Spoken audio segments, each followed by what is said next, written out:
पापी, तूने मेरे पतिव्रत धर्म को नष्ट कर दिया। अगर मुझे पता होता कि तू मेरे पति के भेष में मेरे साथ में छल कर रहा है तो मैं तुझे अपने पतिव्रत धर्म से जला करके राख कर देती।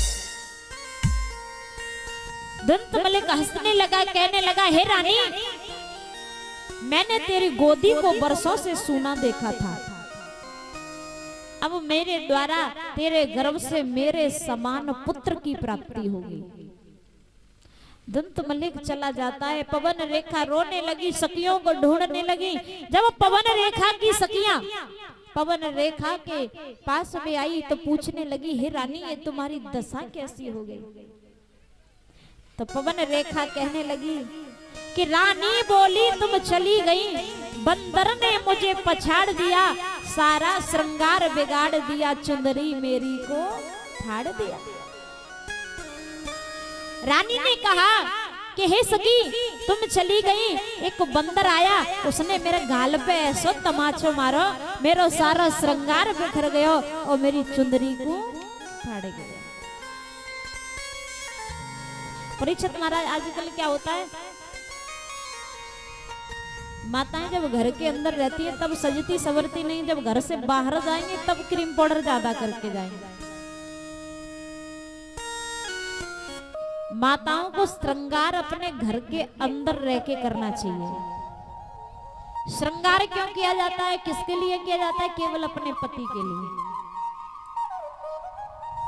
अपन लेकिन आजकल क्या है, चाहे खाने के लिए अनाज हो या ना हो, बच्चों को पढ़ाने के लिए पैसा हो ना हो, पर लेकिन ब्यूटी पार्लर के लिए 6000 रुपये चाहिए, होने चाहिए।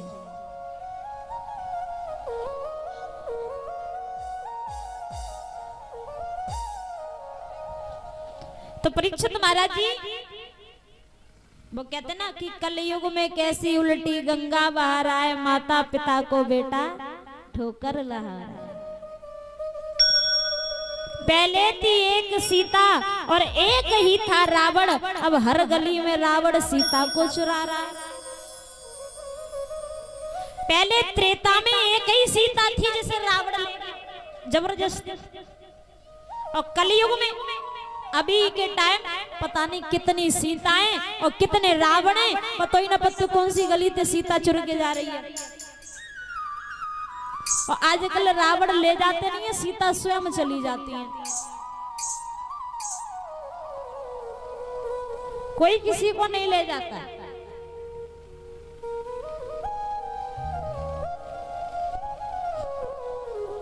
तो ऐसा ना करो, सजो सवरो, खूब सजो, अपने घर में सजो, क्योंकि बाहर पता नहीं है कौन सा पापी मिल जाए और कब तुम्हारा धर्म बिगाड़ दे।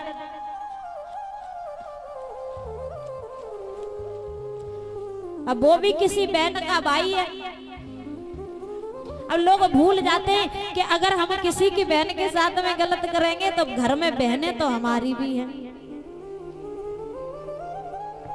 अगर तुम किसी की बहन के साथ गलत करोगे तो तुम्हारी बहन के साथ भी गलत करने वाला कोई ना कोई हो जाएगा।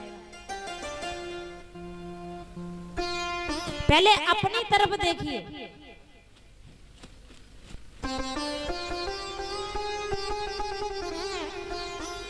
समाज में क्या है, पहले ऐसा होता था, परीक्षा तुम्हारा नहीं, आजकल ज्यादा भ्रष्टाचार फैल रहा है।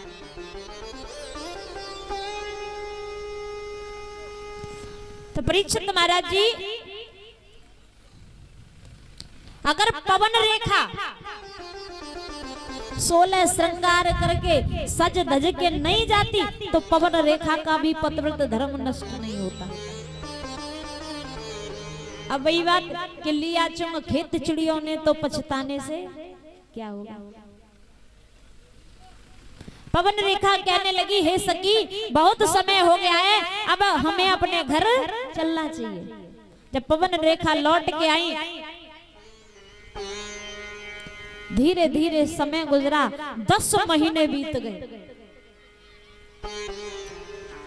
10 महीने बाद पवन रेखा के गर्भ से कंस का जन्म हुआ। और जब कंस का जन्म हुआ है, आंधी आने लगी है, बिजली तड़पने लगी, तूफान आने लगा है, यहाँ तक कि जमुना मैया की पार भी कांप जाती है।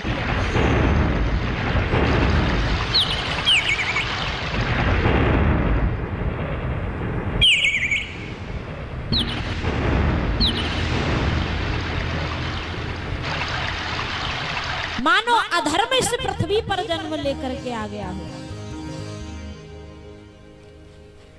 जब धीरे धीरे समय गुजरा, बचपन में ही कंस ने गौशाला में आग लगवा दी, ऋषियों मुनियों की मालाएं तोड़वा दी, कभी किसी को पीटता है, बच्चों को काट के जमुना जी में फेंक देता है, अत्याचार करने लगा। तो ये पृथ्वी मैया अधर्म देख करके रोने लगी है। प्रभु को पुकारने लगी कि हे प्रभु, अब तो आकर के धर्म की रक्षा करो।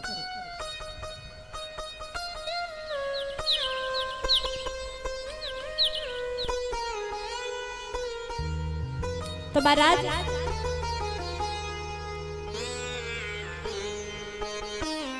जब उग्रसेन ने देखा तो उग्रसेन ने कंस को समझाया, तो कंस ने क्या किया, अपने पिता उग्रसेन को लात मार करके बंदी गृह में डाल दिया और स्वयं मथुरा का राजा बन गया। अब तो और भी ज्यादा अत्याचार होने लगा। इधर कंस की चचेरी बहन थी, यानी देवकी की बेटी थी देवकी, और राजा कंस अपनी बहन देवकी से बड़ा प्रेम करता था। तो राजा कंस ने देखा कि हमारी बहन देवकी विवाह के योग्य हो गई है, हमें अपनी बहन का विवाह कर देना चाहिए, और बेटी विवाह के योग्य है तो उसका विवाह कर देना चाहिए।